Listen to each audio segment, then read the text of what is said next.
Shalom, bertemu kembali dalam Ephrata Devotion pada hari ini dengan tema bebas dari benci. Yohanes 8 ayat 36 berkata, "Jadi apabila anak itu memerdekakan kamu, kamu pun benar-benar merdeka."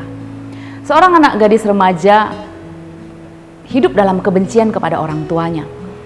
Ayahnya sering membentak dan memukulnya. Ibunya tidak peduli dan bahkan tidak melakukan apa-apa ketika dia dibentak atau dipukul. Ayah dan ibunya sibuk dengan urusan mereka masing-masing dan sibuk bertengkar.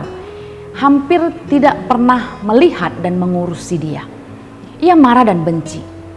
Mengapa semua ini harus ia yang alami? Mengapa ia punya orang tua yang seperti itu? Ia benci ketika mendengar teman-temannya cerita bahwa orang tuanya mengajak kemana, beliin apa, dan dia punya hubungan yang tidak baik dengan banyak orang. Ia hampir tidak dapat menahannya.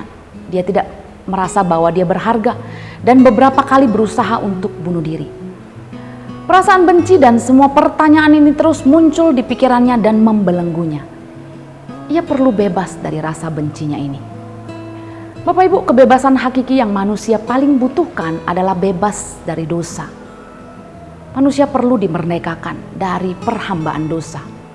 Dan Yesus telah datang ke dunia, mati di salib untuk memerdekakan kita dari belenggu dosa, termasuklah benci. Dengan menerima dan percaya Yesus Kristus, kita dimerdekakan. Namun setelah itu pun iri hati, marah, benci, dendam, dan dosa-dosa lainnya masih bisa masuk dan merusak hati dan hidup kita. Pikiran, hati, mulut kita sangat mudah dipengaruhi dosa. Itu sebabnya orang yang telah dimerdekakan sekalipun harus mengerti firman yang adalah kebenaran. Yohanes 8, 31-32 berkata, "Jikalau kamu tetap dalam firman-Ku, kamu benar-benar adalah murid-Ku, dan kamu akan mengetahui kebenaran, dan kebenaran itu akan memerdekakan kamu." Kebenaran bahwa Bapa telah mengampuni kita dan memerdekakan kita harusnya membuat kita tidak membiarkan diri kita melakukan dosa lagi. Karena kita bukan lagi hamba dosa, kita telah dimerdekakan dan menjadi hamba kebenaran. Maka kebenaranlah yang kita mau lakukan sekarang. Firmanlah kebenaran yang memimpin hidup kita sekarang. Allah telah mengampuni kita, kita juga harus mengampuni.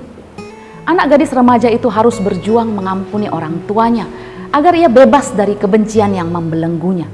Ia harus tahu kebenaran ini, ia harus berdoa minta pengampunan dan minta kekuatan agar ia mampu mengampuni. Bapak Ibu, ini sangat gak mudah. Namun hanya dengan mengampuni, ia akan bebas dari bencinya. Ia akan tidak lagi dikuasai oleh bencinya.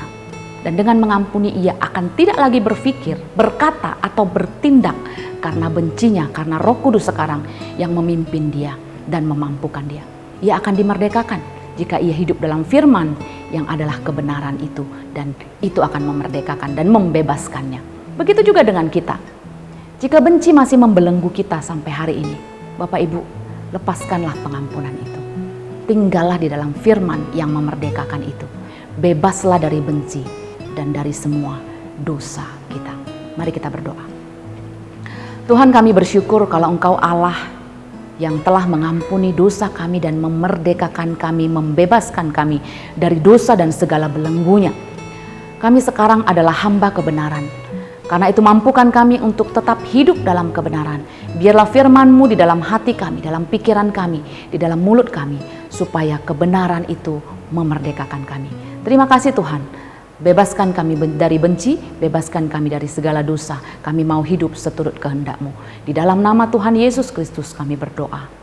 Amin. Shalom, Tuhan berkati kita.